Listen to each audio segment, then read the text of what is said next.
اللہ علیہ کے پاس نا ایک بوڑھی اماں اپنا بیٹا چھوڑ گئی. تو حضرت صاحب نے کوئی 2 4 5 مہینے رکھا. تو بعد میں اس کی اماں کو بلا کے کہا کہ بھائی تو بیوہ ہے، بیٹا تیرا یتیم ہے، میں نہیں چاہتا کہ اس کا وقت ضائع ہو. یہ پڑھنے والا کوئی نہیں، سارے نہیں بھائی پڑھنے والے ہوتے ہیں. اب یہاں علماء بیٹھے ہیں، میں بے ادب بھی نہ ہو جاؤں. کچھ پورے 8 سال لگا کے بھی آ جاتے ہیں، سند بھی ان کے پاس ہوتی ہے. ناراض نہ ہو جانا، یہ تو سب اچھے لوگ ہیں. سند ہوتی ہے پر پتہ کو تو کوئی نہیں ہوتا. یہ اعلیٰ حضرت نے لکھی ہے بات. سند ہوتی ہے، پوری ڈگری ہوتی ہے، اس پہ کئی لوگوں کے سائن بھی ہوتے. بہت سارے طالب علم ایسے ہوتے ہیں جو مدارس میں کہتے ہیں میں فاضل فلاں ہوں، لیکن کوئی شے پاس. تو مولانا سردار احمد صاحب محدث اعظم پاکستان رحمۃ اللہ علیہ اس بوڑھی کو کہنے لگے تیرا بیٹا کنج دینا، پڑھنا پڑھانا اس نے کچھ بھی نہیں. تو یتیم بچہ ہے، کل کو تو کہے گی کہ میرے بیٹے نے وقت ضائع کیا تو واپس لے جا. بوڑھی اماں رونے لگ گئی، کہنے لگی میں پڑھانے تو نہیں لائی تھی، میں تو آپ کو رب کا ولی سمجھتی ہوں، میں تو نوکری کرانے لائی تھی. نوکری. حضرت انس بن مالک کہتے ہیں میری اماں بھی حضور کی بارگاہ میں دے گئی تھی. حضور کی بارگاہ میں یہ نہیں کہا تھا کہ یا رسول اللہ پڑھا دیں، ہاں میں ذمہ داری سے بات کر رہا ہوں. یہ نہیں کہا تھا حضور مجاہد بنا دیں. یہ تھوڑی کہا تھا کہ یا رسول اللہ صلی اللہ تعالیٰ علیہ وسلم سے مفسر، محدث، محقق، مفتی بنا دیں. حضرت انس کی اماں کہہ گئی تھی سونیا جب تک یہ رہے گا نا آپ کی نوکری کرے گا، یہ گھر کے کام کاج کرے گا، ڈیوٹی کرے گا. حضور یہ آپ کی نوکری کرے گا. میرے محبوب نے پھر دعا کر دی اللہ اسے برکت عطا فرما. تم سمجھتا ہے خدمت والا خالی رہ جاتا ہے؟ جتنا ذائقہ خدمت والے کو ملتا ہے، جو اس کے نصیب میں آتا ہے، وہ کسی کا نصیب کہاں بھائی. حضرت انس کہتے ہیں حضور نے دعا کر دی، برکت کی. مجھے تو کھیتی باڑی آتی بھی نہیں تھی، پر لوگوں کے باغ میں سال میں 1 دفعہ پھل لگتا تھا، میرے باغ میں 2 دفعہ لگتا تھا. حضور نے دعا کر دی یا اللہ اسے اولاد دے. فرماتے ہیں میرے بیٹے، میرے پوتے، میرے نواسے، میری بیٹیاں. فرماتے ہیں میں زندہ ہوں اور میری 100 اولادیں موجود ہیں. پریشان ہو گیا 100 سن کے کہ بچے 2 ہی اچھے. 100 اولادیں میری موجود ہیں. حضرت انس بھی مولانا سردار احمد صاحب کے پاس نہ چھوڑ گئی بچہ. کہنے لگی حضرت جی میں کو پڑھانے کے لیے تھوڑا چھوڑ گئی ہوں، میں تو اس لیے چھوڑ کے گئی ہوں کہ آپ مہربانی کریں، خدمت کرائیں. حضرت جی کہنے لگے کوئی ایسا کام ہی نہیں، خدمت والا کیا کراؤں. کہنے لگی پٹھے پوا لیا کرو. جی لڑ پہ نے کہنا نہیں بچے کام کر دیں مدرسے. حالانکہ اب کہاں بچے کام کرتے ہیں، اب تو گزر گیا دور، اب تو بچے کام کراتے ہیں. اب بچے بھی ناراض ہو رہے ہیں، گھور گھور کے دیکھ رہے ہیں. صحیح کہہ رہا ہوں آپ کو، بچے کام کراتے ہیں، بچے کہاں کام کرتے ہیں. کہنے لگے یہ چارہ ڈالے کرے گا آپ کی بھینسوں کو. تو حضرت نے اس کو کہا کہ بی بی چارہ آپ میری بھینسوں کو ڈالنے کے لیے میں نے بندہ رکھا ہوا ہے، وہ تو جا لے جا. کہنے لگی ہاتھ باندھ کے حضور مہربانی کریں رکھ لیں چارہ ڈالیں. اور پتر توجہ سے چارہ ڈالنا حضرت کی بھینسوں کو. رونے لگی. حضرت نے رکھ لیا، مہینے کا خرچہ بھی دیتے. شام کو نا وہ سارا دن کام کرتا، شام کو آ کے پیروں میں بھی بیٹھ جاتا. حضرت جی لائیں تیل تھوڑا سا، پیر نہ دبا دوں. 8 سال ساتھ والے پڑھتے رہے، یہ بیچارہ نوکری کرتا رہا. میرا روپ بھی نہیں تے میرا رنگ بھی نہیں، اور مینو یار منان دا ٹنگ بھی نہیں. کبھی کبھی نا حضرت بلال حبشی فارغ ہوتے نا تو نبی پاک کی بارگاہ میں عرض کرتے حضور کوئی کام تو نہیں، سارے ہو گئے، حضور جاؤں ذرا. چلے جاتے. ایک دن سلمان فارسی کہنے لگے یا رسول اللہ یہ بلال کہاں جاتا ہے. فرمایا جا دیکھ کے تو آ. حضرت سلمان واپس آئے تو آ کے رونے لگے. کہنے لگے سونیا جب یہاں سے جاتا ہے نا تو جا کے سیدہ فاطمہ کی چکی پیسنی شروع کر دے. بی بی صاحبہ کے کام کرنے لگتا ہے. گھر میں جا کے اسنین کی ڈیوٹی کرتا ہے، وہاں بھی کام یہاں بھی کام. وہ چارہ ڈالتا رہا، نے چارہ ڈالا. حضرت محدث اعظم کی بھینسوں کو دستار فضیلت کا وقت آ گیا. سارے پگڑیاں سجا کے آ گئے. آج دستار ہوگی. یہ نہ پیچھے ہو کے بیٹھ گیا کیونکہ پڑھا ہی نہیں تھا. تو دستار کا ہے کہ دستار تو اس کی جو پڑھے. ہم نے تو پڑھا ہی نہیں، ہم نے تو یار پڑھا، گھر پڑھا، ڈیوٹی کری.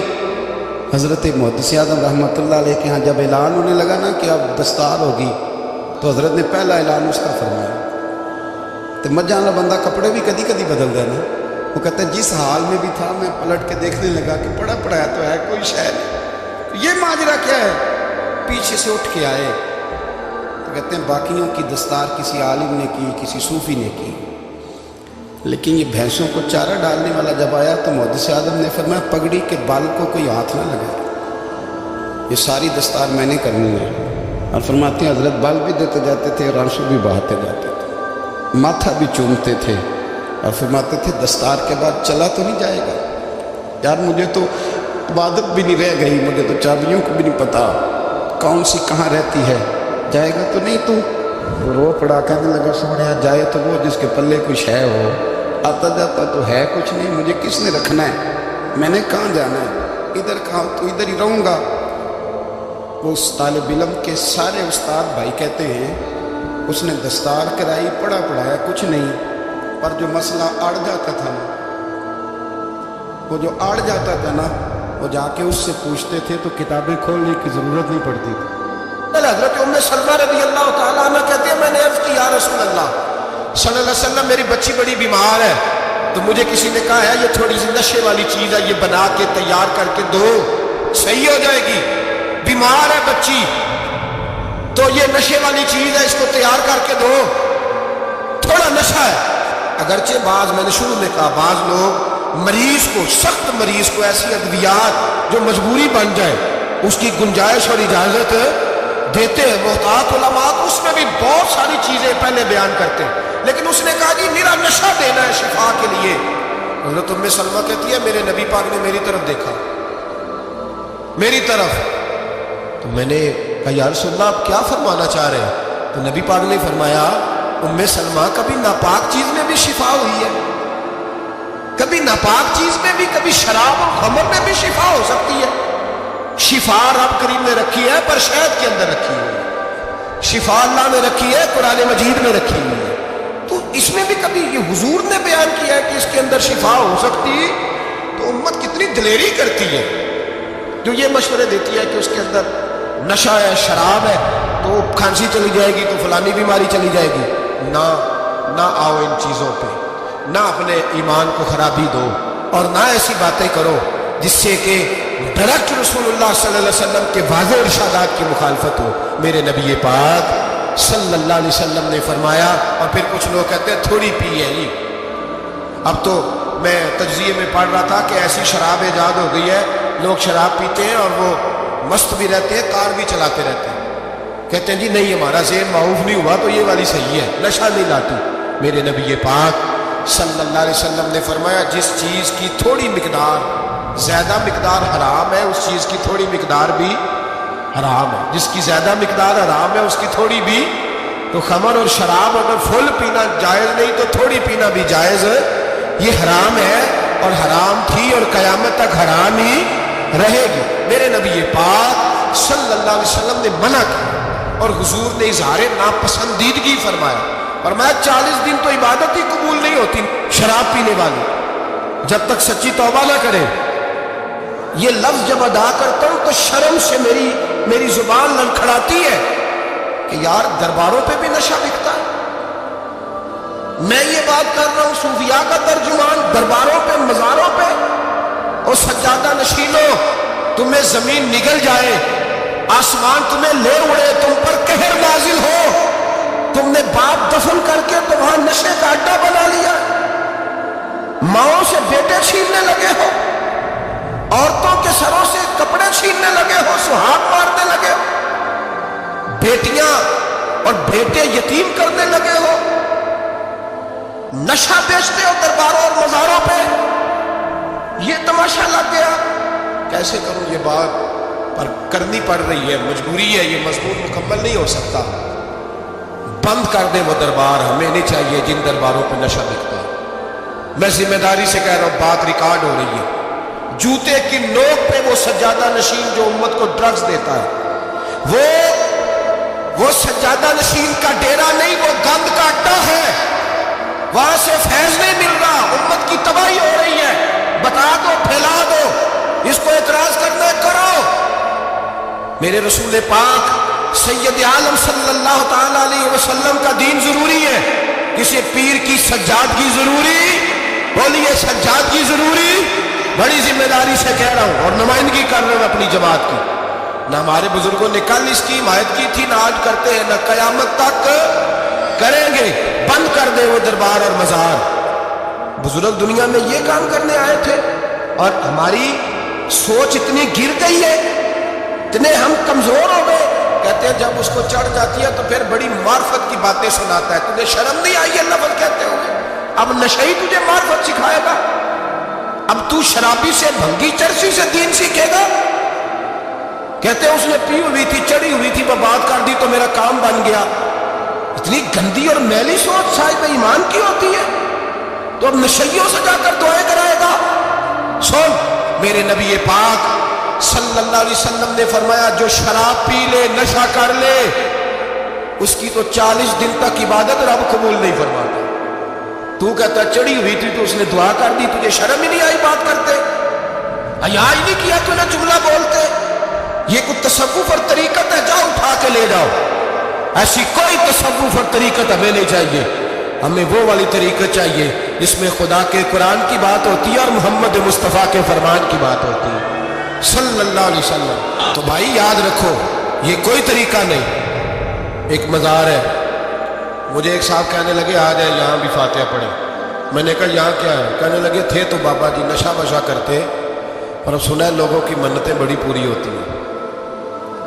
مجھے جذبات بڑے کم آتے ہیں۔ میں نے اس آدمی کو گریبان سے پکڑ لیا، میں کہ ادھر ہٹ، وہ تو نشہ کرتا تھا اور تو جاتا تھا، تیری یہ کیسے طاقت ہوئی؟ تو نے مجھے مشورہ دے دیا، تو ہمیں کمزور سمجھتا ہے؟ ہم کمزور ایمان کے لوگ ہیں، اور میں یہاں تجھے کہوں گا نہیں نہیں میں یہاں نہیں جاتا، میں وہاں جاتا ہوں۔ بالکل کوئی لگی لپٹی بات نہیں، کھری بات۔ تصوف وہ، دربار وہ جہاں قرآن پڑھا جائے اور رسول اللہ کی حدیث سکھائی جائے، باقی کوئی مطلب نہیں کسی قسم کا۔ میں داتا صاحب کبھی جاؤں نا جلسہ کرنے کسی کام سے، کسی تقریب میں، تو میں داتا صاحب کے مزار پہ نہیں جاتا۔ میں کہتا ہوں یار یہ یرانہ نہیں کہ بندہ کسی کام آیا تھا تو فاتحہ پڑھ لیں، واپس چلو۔ گکھڑ سے اسپیشل آئیں گے داتا صاحب کے مزار پہ حاضری دیں، اور میرے سنگی گواہ ہیں کہ میں اسپیشل ٹائم نکال کے بہت سارے کام چھوڑ کے اسپیشل جاتا ہوں، اور میں مراد ماننے نہیں جاتا، میں داتا صاحب کا شکریہ ادا کر دے جاتا ہوں۔ میں ان سے کہتا ہوں حضور آپ کی مہربانی، آپ یہاں آئے تو ہمارے بڑے بھی رسول اللہ کے غلام بن گئے۔ میں تو سلام عقیدت پیش کرنے جاتا ہوں۔ ہم مزارات پر جانے کے قائل نہیں، بلکہ ہماری تو عقیدت کا درجہ ہی مکمل نہیں ہوتا جب تک ہم مزار پہ سلام نہ کریں۔ پر مزار داتا صاحب کا، مزار خواجہ معین الدین اجمیری کا، مزار غوث اعظم جیلانی کا، مزار محدث اعظم مولانا سردار احمد کا، مزار اولیاء کا، مزار میاں شیر محمد شرف پوری کا، مزار رب کریم کے بندوں کا۔ بھنگیوں چرسیوں کے مزار نہیں ہوتے، اور نام ان مزارات کے قائل ہیں، بالکل قائل نہیں ہوں۔ میں تھوڑے دن پہلے لاہور گیا تھا، تو میں کار میں میاں صاحب میاں شیر محمد شرف پوری کا ذکر کر رہا تھا۔ میں اپنے دوستوں سے کہہ رہا تھا یار بہت بڑا بابا ہوا ہے، تو مجھے کہنے لگی کرامت کیا ہے؟ میں نے کرامت یہ ہے کہ ساری زندگی سنت کا درس دیا۔ تو مجھے کہنے لگے آپ کبھی گئے نہیں؟ میں نے کہا میں اسپیشل گیا تھا، اور تھوڑے دنوں کے بعد پروگرام بناؤں گا تو میں ساتھ لے کے جاؤں گا۔ ہم مزارات کے قائل ہیں، حاضریاں دیں گے مزاروں پر، لیکن بھنگیوں چرسیوں کے مزاروں پر جانے کے قائل ہیں؟ زور سے بولے، یہاں جانے کے قائل ہیں؟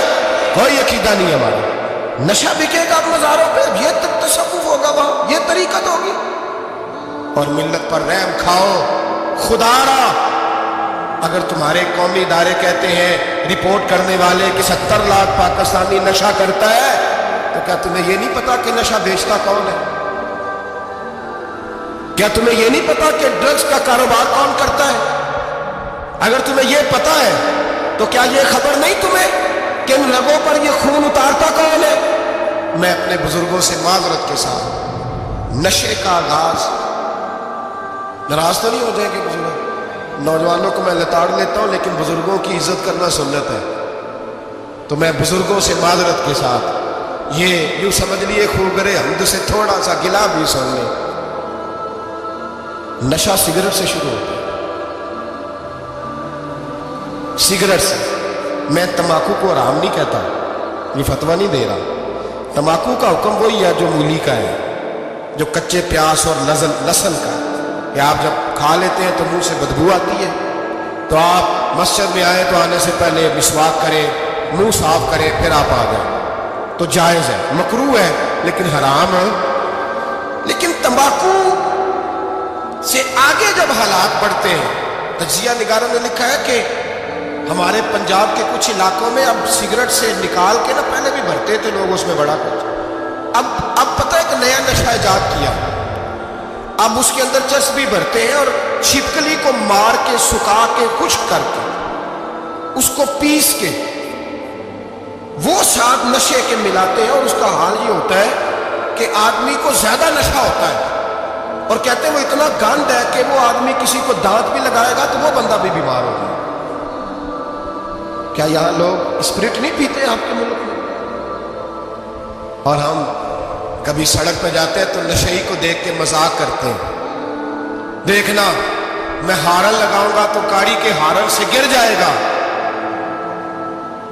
لیکن تجھے پتہ نہیں کہ یہ کسی ماں کا بیٹا ہے، پتہ نہیں کسی بیوی کا شوہر ہے۔ ایک ہمارے دوست ہیں، بزرگ ہیں، ان کا داماد فوت ہو گیا، نشہ کرتا تھا، تو میں تعزیت کرنے ان کے گھر پہنچا تو کھڑے ہو گئے ہاتھ باندھ کے، کہنے لگے حضرت صاحب باقی ساری گلاں چھڑ دیو، صرف نشے پہ تقریر کریا کرو۔ وہ جب جیتا تھا تو تب بھی اس کے بچے یتیم ہی تھے، یتیم ہی تھے۔